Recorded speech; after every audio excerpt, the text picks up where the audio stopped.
Hello everyone, welcome back to SkillWeb.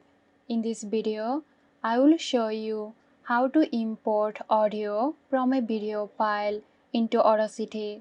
So let's have a look now.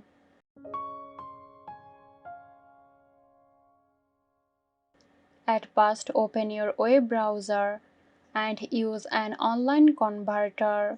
Extract the audio from your video file. Save the audio file separately in a compatible format like WAV, MP3 or others supported by Audacity. Open Audacity and go to File, then click on Import Audio. Locate and select the extracted audio file from your video. Click Open to import it into Audacity.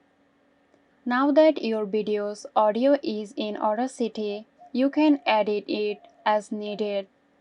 Apply effects, adjust volume, cut, paste or perform any other desired modifications. So that's it.